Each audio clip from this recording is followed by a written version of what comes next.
내 딸이 보냈어. 그 영상 유수한테. 거짓말 하지 마. 내가 보낸 거 아니야. 난 그런 짓 안 했다고. 정신 좀 차려. 유리, 내 이메일에서 내 이름으로 내가 직접 보낸 거야. 도대체 무슨 생각이었어? 아니야, 난 그런 적 없어. 난 진짜 몰랐다고. 사람은 가끔 가장 가까운 존재로부터 상상조차 못한 방식으로 배신당한다. 그리고 그 배신의 시작은 사랑이 아니라 침묵이었다. 한 여자가 믿었던 모든 것이 단 하나의 링크로 산산조각났다. 그 링크엔 그녀의 남편이 그녀의 가장 친한 친구와 침대에 누워있는 영상이 담겨 있었다. 그리고 그 영상을 보낸 사람은 그녀 자신이 아니었다. 세상에서 가장 참혹한 진실은 때로 타인의 손이 아닌 내 아이의 손에서부터 시작된다는 걸 그녀는 너무 늦게 깨달았다. 방탐정의 이중 파일에서 전하는 이 이야기 끝까지 함께 지켜봐 주세요. 좋아요와 댓글은 더 많은 진실을 파헤칠 수 있는 단서가 됩니다. 비가 내리던 늦은 봄 오후, 낡은 건물 5층에 위치한 내 사무실 문이 조용히 열렸다. 낯익지 않은 여인이 들어섰고 그 순간부터 이 사건은 시작되었다. 그녀는 조심스레 자리 앞에 앉으며 손에 꼭 쥐고 있던 스마트폰을 놓지 못했다. 눈빛은 초조했고 눈가에는 선명한 피로와 불안이 동시에 엉켜 있었다. 나는 그녀가 말을 꺼내기까지 기다렸다. 선생님, 사람은요, 살다 보면 정말 많은 갈림길에 서게 되잖아요. 근데 어떤 길은 정말 가면 안 되는 길이었단 걸 너무 늦게 알아버렸어요. 그녀의 첫마디는 마치 독백처럼 스스로를 향한 자책과 후회의 혼잣말 같았다. 그녀의 이름은 유리, 나이는 43, 중학교 2학년 딸을 둔 엄마이자 두 번째 결혼 생활 중이었다. 전문직 남편과 딸과 함께 살고 있는 평범한 가정. 그런데 평범하다고 믿었던 그 일상이 무너지기 시작한 건 아주 사소한 어플 하나 때문이었다. 그녀는 자신이 늘 최선을 다해 살아왔다고 말했다. 학생 때는 학업을 즐기려 노력했고 노력하는 자는 즐기는 자를 이길 수 없다는 말을 신념처럼 여겼다고 했다. 그녀의 인생에는 은인도 있었다. 중학교 시절 담임 선생님, 그리고 세상에서 가장 고마운 사람, 바로 어머니. 엄마는요, 진짜 동안이에요. 사람들 다들 언니인 줄 알아요. 그 말 끝에 그녀는 짧게 웃었지만 눈빛은 금세 다시 어두워졌다. 하지만요, 사람 인생에는요, 절대로 가면 안 되는 길도 있다는 걸 요즘에서야 절실히 느껴요. 그녀는 자꾸만 악몽을 꿨다고 한다. 어딘가 붉은 조명이 깜빡이는 낯선 방, 들리지 않는 속삭임과 침묵 속의 눈물. 남편은 그녀를 깨우며 물었다. 무슨 꿈을 그렇게 자주 꿔? 그녀는 대답을 회피했다. 하지만 꿈은 그저 꿈이 아니었다. 그건 그녀의 무의식이 진실을 향해 몸부림치고 있다는 신호였다. 결정적인 건 며칠 전이었다. 남편의 휴대폰을 우연히 보게 된 날. 정확히 말하자면 일부러 확인한 건 아니었다. 하지만 그녀는 그 순간을 끝없이 후회한다고 했다. 차라리 안 봤더라면 좋았을 걸 그랬어요. 그녀는 떨리는 손으로 휴대폰 화면을 넘기며 말했다. 그날 남편은 퇴근 후 딸아이 소영과 함께 공부 얘기를 나누고 있었다. 이번에 윤수 형이 소영이 과외 봐줄 거야. 윤수, 그 이름은 그녀에게 익숙했다. 절친 정주리의 아들, 공부도 잘하고 예의 바른 아이. 과외, 그냥 전문 선생님 붙이면 안 돼? 그녀는 무심코 물었지만 남편은 웃으며 대답했다. 정이 있잖아. 그리고 윤수는 시간도 맞고 우리 소영이랑도 친하잖아. 그날 저녁 치킨을 시켜 먹기로 했다. 남편이 어플로 주문을 넣었고 모두들 기다렸지만 음식은 오지 않았다. 이상하다. 내가 주소를 잘못 넣었나? 남편은 머리를 긁적이며 말했다. 그는 핸드폰을 꺼내 어플을 확인했고 잠시 후 학원으로 보냈네. 내가라며 황급히 해명했다. 그녀는 아무 말 없이 고개를 끄덕였다. 하지만 그 순간 뭔가 이상하다는 직감이 그녀를 사로잡았다.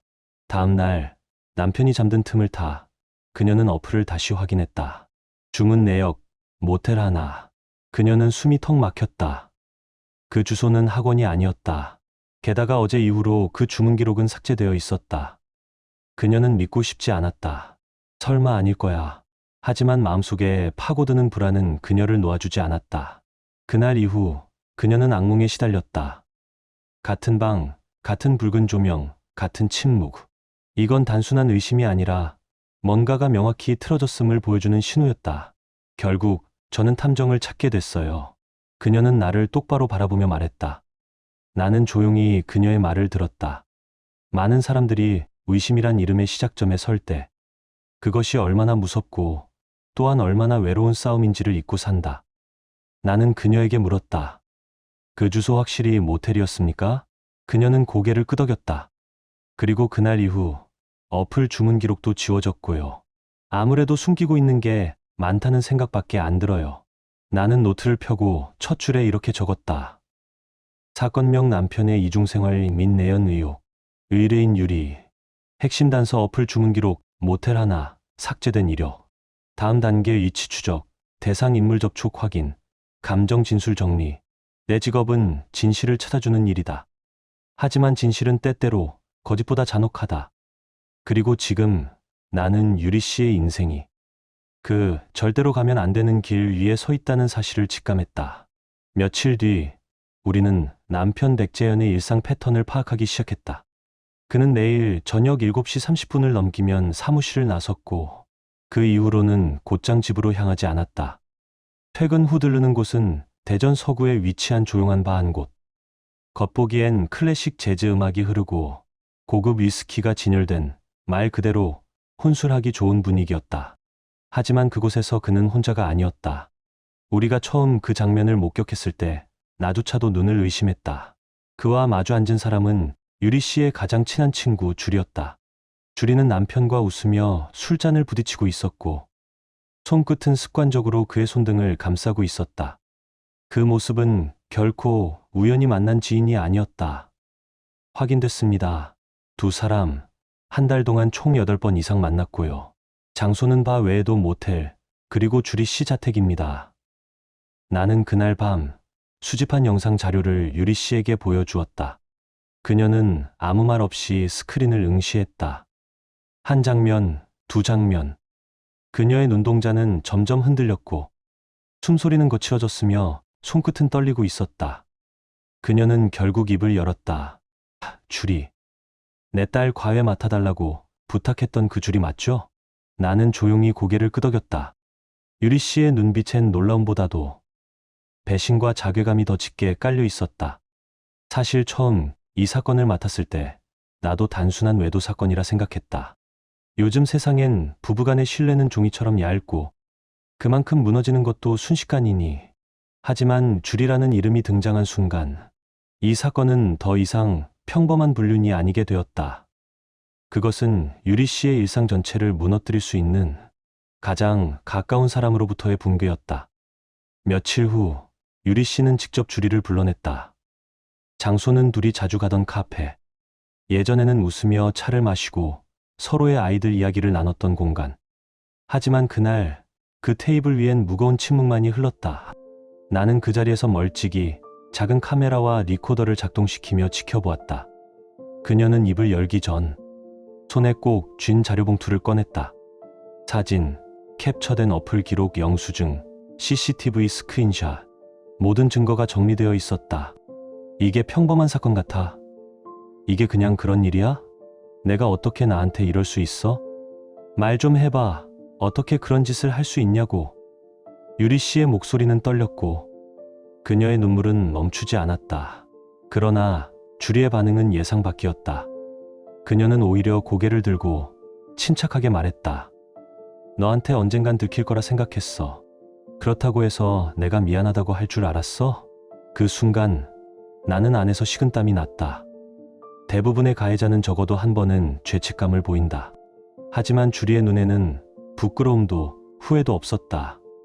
그렇다고 해서 내가 미안하다고 할 줄 알았어? 주리는 그렇게 말하며 미세하게 웃었다. 그 미소는 경멸도 방어도 아닌 일종의 승리감에 가까웠다. 1년이 넘었어. 작년 여름 동해 여행 기억나지? 그때 처음이었어. 내가 내 엄마랑 시장 가고 소영이랑 남편만 남았던 그날. 그날 모든 게 시작됐지. 나는 모니터를 바라보며 조용히 숨을 삼켰다. 저런 식의 고백은 잔혹하다. 진실이란 정직하게 들릴수록 더 날카로운 칼날이 된다. 내가 우리 집 초인종 누르기 5분 전 우린 소파에 있었어. 아무 일 없던 것처럼 문 열어주면서 속으로 얼마나 웃었는지 몰라. 유리 씨는 의자 등받이에 등을 기댔다. 숨을 쉬려 했지만 폐는 공기를 거부했고 손은 이미 자료봉투를 쥔 채 하얗게 질려 있었다. 미쳤어. 정말 미쳤구나 너. 하지만 주리는 흔들리지 않았다. 오히려 더욱 또렷한 목소리로 말했다. 나 이혼하고 혼자 지낸 지 10년 됐어. 그동안 넌 나를 어떻게 봤는지 알아? 불쌍한 이혼녀. 혼자 외로워서 안쓰러운 애. 놀러 가자고, 밥 먹자고, 같이 극장 가자고. 그거 다 동정이었잖아. 아니야, 너한텐 진심이었어. 가장 친한 친구니까 내가 널 얼마나 챙겼는데. 그래, 그게 문제였지. 넌 항상 위였고 난 밑이었어. 넌 날 내려다봤고 난 그게 죽도록 싫었어. 그래서 내 남편을 뺏기로 한 거야. 그녀는 잠시 멈췄다. 그 말은 계획의 일부였고 그 계획은 단순한 복수도 사랑도 아니었다. 그건 자존심의 전쟁이었고 그 끝은 유리 씨의 파멸이었다. 지금이라도 내가 이혼해줘. 그럼 나랑 재현 오빠는 정식으로 시작할 수 있어. 그 말에 유리 씨는 고개를 숙였다. 그러나 이내 천천히 고개를 들고 말했다. 내가 버릴 건 너야. 내 남편 말고. 그녀의 목소리는 낮았고 단단했다. 그건 아직 부서지지 않은 마지막 존엄이었다. 하지만 그 결심의 뒷면에는 흔들리는 그림자가 있었다. 왜냐하면 그녀는 이미 한 번 사랑을 믿었다가 배신당했던 사람이었기 때문이다. 두 번은 못 버려. 그녀는 혼잣말처럼 중얼거렸다. 두 번 뭐? 주리가 물었다. 처음 결혼했을 때 전 남편도 바람 피웠어. 그땐 소영이가 10살이었고 내가 그 사람을 버린 대신 소영이 마음은 무너졌어. 그녀는 목소리를 잠시 멈췄다.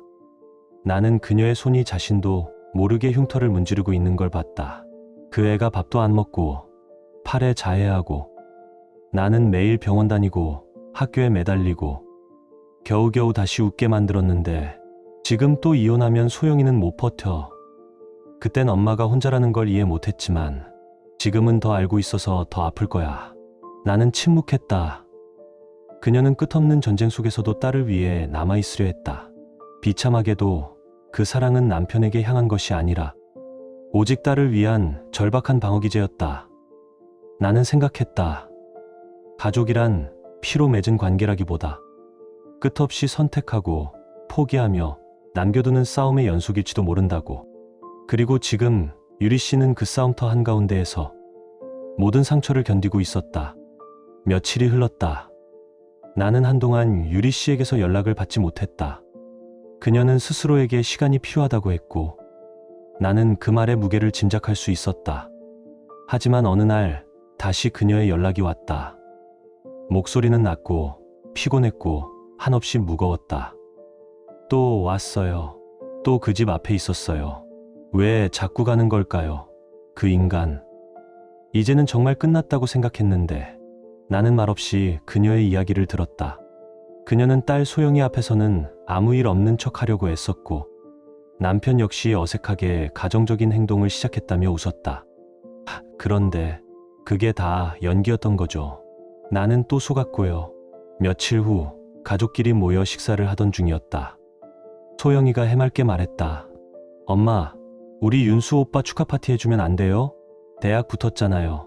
엄마랑 아빠랑 이모랑 같이 하면 좋을 것 같아요.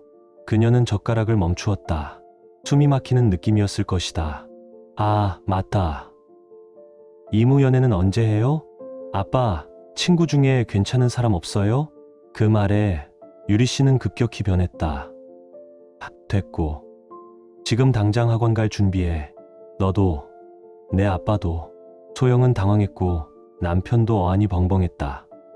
하지만 그녀는 식탁을 내려치며 일어섰다. 지옥 같아. 이 집, 이 상황. 숨이 안 쉬어져. 남편은 그녀를 진정시키려 했다. 우리 이번 주말에 잠깐 나들이 갈까? 그냥 셋이서. 하지만 그녀는 고개를 절레절레 흔들며 말했다. 아니, 내 얼굴. 이젠 보는 것조차 끔찍해. 그 말은 단순한 거절이 아니었다. 그건 절망의 울음, 자기 감정조차 통제되지 않는 지용의 포기였다. 며칠 뒤 주리는 뻔뻔하게 그 집 앞에 나타났다. 그녀는 마치 아무 일도 없었다는 듯 웃으며 말했다. 나 계속 올 거야. 내가 이혼할 때까지. 소영이한텐 나쁜 일 아니야. 그 애도 이제 진실을 알 필요가 있어. 유리 씨가 당황해 멈칫하는 사이 남편이 문 밖으로 나왔다. 그의 얼굴에는 이상한 확신이 깃들어 있었다. 나 주리 사랑해. 그녀만 안아주고 싶어.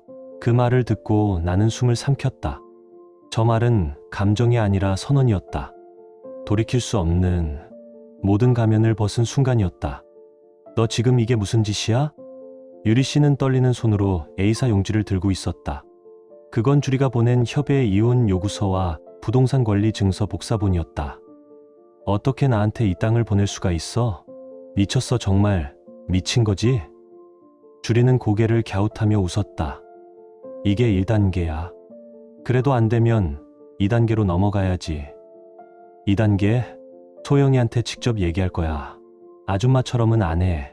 진심으로 다가갈 거고. 소영이랑도 잘 지낼 수 있어. 윤수도 동생 생기면 좋아할걸?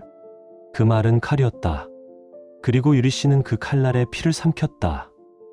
너 진짜 미쳤구나. 내 딸을 이용해서 협박하겠다고?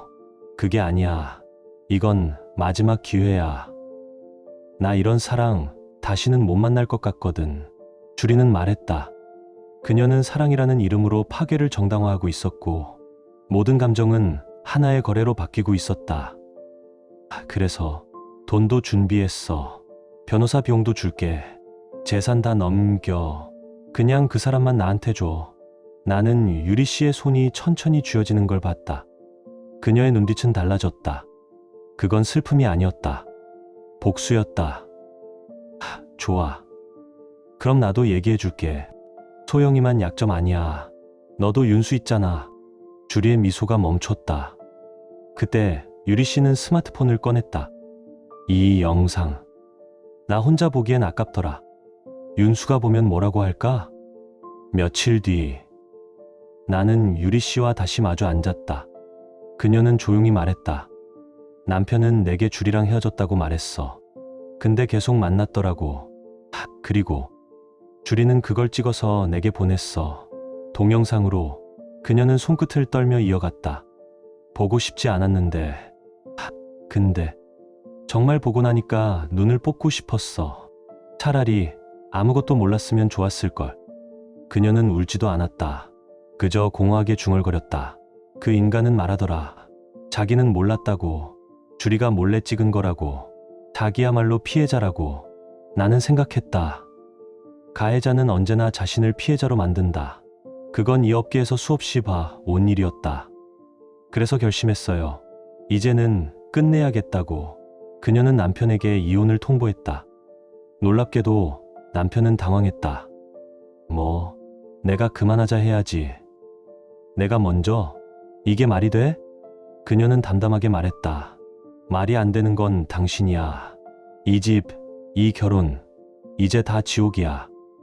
난 더는 못 견뎌. 그녀는 한참을 침묵한 뒤 조용히 마지막 말을 남겼다. 우린 돌아가기엔 너무 먼 길을 온 것 같아요. 그리고 제가 완벽하게 진 것 같아요. 그 순간 나는 느꼈다. 이 싸움에서 이긴 건 누구도 아니었다. 모두가 패자였다. 그리고 가장 큰 희생자는 사랑이라는 이름 아래 망가진 한 소녀의 미래일지도 모른다. 그날 아침 유리 씨는 드디어 이혼을 결정하고 새 출발을 준비하던 찰나였다. 그녀의 눈가엔 피로함보다도 가벼운 안도감이 스쳐 있었다. 하지만 고요함은 오래가지 않았다. 현관벨이 울렸다. 나는 잠시 머뭇거렸고 그녀는 굳은 표정으로 문을 열었다. 거기 또다시 주리가 서 있었다. 할 말 있어. 이번엔 내가 너무 선을 넘었어. 그녀의 손에는 스마트폰이 쥐어져 있었고 거기엔 충격적인 영상이 재생 중이었다. 설마 윤수한테 이걸 보낸 게 너야? 너 진짜 아이한테 이딴 걸? 유리 씨는 얼어붙은 듯 멈춰섰다. 뭐라고? 윤수가 그걸 봤다고? 모른 척하지 마. 이 영상 나랑 너밖에 없잖아. 누가 보냈겠어? 당연히 너지. 아니야. 나 그런 짓 안 했어. 난 그 영상 보고 나서 바로 지웠어. 내가 그런 걸 왜 보내? 그럼 누가 했는데? 영상은 내 폰에 있었고 윤수 이메일로 갔고 날 망치려는 수작 아니야? 나는 이 순간 진실이 또 다른 껍질을 벗기려 하고 있음을 직감했다. 유리 씨의 목소리는 갈라졌고 그녀는 내 쪽을 돌아보며 간절하게 말했다. 탐정님, 제발 알아봐 주세요. 저 여자 지금 또 뭔가 꾸미고 있어요. 내 안에서 무언가 경고등이 울렸다. 이건 단순한 삼각관계나 외도 문제가 아니었다. 이건 프레이밍이었다. 누군가가 의도적으로 누군가를 함정에 밀어넣고 있었다. 우리는 바로 조사를 재개했다. 주리의 디지털 흔적부터 윤수의 이메일 기록까지. 며칠 뒤 우리는 그를 찾아냈다. 윤수는 더 이상 예전의 그 똑똑하고 밝은 소년이 아니었다. 그의 눈은 피로했고 말투는 건조했다. 메일 받았어요. 엄마가 보냈어요. 나 혼자 이 고통 감당 못하겠다고 하면서 그는 고개를 떨구었다. 바로 삭제했어요. 근데 너무 역겨웠어요. 그날 이후로 엄마 얼굴 못 보겠더라고요. 나는 다시 유리 씨를 찾아갔다. 영상 당신이 안 보냈다는 건 맞아요. 윤수가 확인했어요. 발신인은 줄이었어요. 그녀는 눈을 감고 조용히 숨을 토했다. 그럼 왜 내 이름이 엮여요? 왜 그 영상이 내 메일에서 간 걸로? 그녀의 목소리는 떨리고 있었다. 나는 신중히 물었다. 혹시 집에 있는 태블릿이나 컴퓨터에 자동 로그인 설정돼 있던 적 있나요? 그녀는 갑자기 멈췄다. 잠깐만요. 소영이가 며칠 전 제 태블릿 빌려 썼어요. 바로 그 순간이었다. 퍼즐이 맞춰졌다. 그리고 진짜 진실은 이제 막 드러나기 시작했다. 거실의 공기는 얼어붙은 듯 무거웠다. 유리 씨는 식탁 끝에 앉아 손으로 이마를 짚고 있었고 나는 그녀 옆에 조용히 앉아 상황을 정리하고 있었다. 그때 현관문이 열리며 소영이 들어왔다. 그녀는 잠시 멈춰 우리를 바라보더니 느릿하게 다가와 엄마 앞에 섰다. 그리고 놀랍도록 담담한 목소리로 입을 열었다. 엄마, 나 이혼해도 괜찮아. 나 진작부터 알고 있었어. 유리 씨는 고개를 들었다. 뭐라고 했니? 그 영상 내가 윤수한테 보냈어. 엄마 아이패드에서 봤거든. 엄마, 그 영상 지우지 않았더라. 방 안이 정적에 휩싸였다. 나는 느릿하게 숨을 들이켰다. 아이의 목소리는 차분했지만 그 속엔 억눌러진 분노와 슬픔이 고여 있었다. 처음엔 아무것도 몰랐어. 근데 엄마가 자꾸 피곤해하고 집 안이 조용해지고 아빠는 날 피하고 그 느낌 8살 때 봤던 그날이랑 똑같았어. 유리 씨는 입을 다물지 못한 채 눈앞에 선 딸을 바라보았다. 엄마랑 아빠 모든 걸 숨긴다고 생각했지. 근데 아이들은 다 알아. 표정 하나, 눈빛 하나, 엄마가 울고 나서도 웃는 거. 나는 다 봤어. 나는 속으로 중얼거렸다. 아이들은 언제나 침묵 속에서 가장 많은 걸 듣는다. 소영은 계속 말했다. 주리 이모가 우리 집에 올 때마다 뭔가 이상했어. 그래서 내가 일부러 아빠한테 그랬잖아. 이모도 남자친구 사귀면 좋겠다. 아빠가 아는 사람 있냐고 물어본 거. 다 엄마 반응 보려고 한 거야. 그녀의 말 하나하나가 유리 씨의 심장을 조각내고 있었다. 그 영상 처음 봤을 때 나도 토할 뻔했어. 근데 그때 생각했어. 엄마는 아무것도 못하겠구나. 엄마는 항상 참고 이해하려고 하고 자기 탓만 하잖아. 그래서 내가 했어. 엄마 대신. 유리 씨는 그제야 울음을 터뜨렸다. 왜 그런 걸 해야 했니? 넌 애인데 난 더 이상 애 아니야, 엄마. 엄마가 너무 착해서 이렇게 된 거야. 이제 엄마도 엄마를 좀 지켜줘. 그 말은 마치 지난 10년간 묵혀온 상처가 한순간에 터져 나온 듯 했다. 그때 또다시 초인종이 울렸다. 나는 자동적으로 자리에서 일어나 문을 열었다. 그리고 그곳엔 역시나 주리가 또 서 있었다. 영상 봤니? 그녀는 대뜸 소영을 향해 물었다. 유리 씨는 몸을 던져 딸 앞을 막았다. 그만해, 제발. 하지만 소영은 뒤로 비켜섰다. 그녀는 똑바로 주리를 바라보며 말했다. 나 다 알아요. 그리고 그 영상 내가 윤수 오빠한테 보냈어요. 주리는 멍한 얼굴로 소영을 바라보다가 이내 이성을 잃은 듯 외쳤다. 미친 것들. 엄마도 딸도 다 똑같아. 나가, 내 집에서 나가. 그녀는 분노로 떨며 손을 내저었고 유리 씨와 소영은 침묵 속에 현관을 나섰다. 나는 그 광경을 뒤에서 지켜보며 내 안에 무언가가 무너지는 소리를 들었다. 세상에서 가장 가까웠던 두 사람, 가장 깊이 상처를 남기고 서로를 등졌다. 한때는 함께 울고 웃으며 모든 비밀을 나눴던 친구, 그리고 믿고 의지했던 남편. 그들은 결국 같은 칼로 한 여자의 등을 찔렀다. 그로부터 몇 주 뒤 나는 다시 의뢰인을 만났다. 이번에는 그녀 혼자였다. 변호사 사무실에서 나온 그녀는 깊은 한숨을 쉬며 나를 바라봤다. 끝났어요. 그녀는 짧게 말했다. 법원은 불륜에 대한 명백한 증거를 바탕으로 재산 분할과 위자료 지급을 명령했다. 남편은 직장 내 윤리 위반으로 징계를 받았고 주리 씨는 자녀의 정서적 학대에 대한 비난을 피할 수 없었다. 그리고 무엇보다 그녀는 딸과 함께 새 출발을 준비하고 있었다. 소영이 괜찮아요. 생각보다 훨씬 강한 아이더라고요. 그녀의 목소리엔 지난날의 슬픔과 후회뿐 아니라 희미한 안도와 희망도 섞여 있었다. 나는 고개를 끄덕이며 그간의 일을 다시 한번 되새겼다. 이 사건에서 가장 충격적인 건 배신의 당사자가 단순한 외부인이 아니라는 점이다. 대부분의 상처는 가장 가까운 사람에게서 온다. 친구, 가족, 연인, 그들이야말로 가장 강력한 칼날이 되기도 한다. 그렇기에 법적으로는 불륜에 대한 손해배상 청구와 명예훼손, 영상 유포죄 등에 대한 형사 고소가 가능했지만 의뢰인은 그것을 택하지 않았다. 그녀는 말했었다. 이제는 싸우고 싶지 않아요. 지키고 싶은 건 오직 우리 둘뿐이에요. 나랑 소영이. 그녀는 증오보다 회복을 선택했다. 며칠 후 소영이와 처음 만났던 공원 벤치 근처에서 그녀들을 다시 마주쳤다. 소영이는 밝은 표정으로 내게 인사하며 말했다. 이제 엄마랑 같이 이사 가요. 학교는 그대로 다닐 거고요.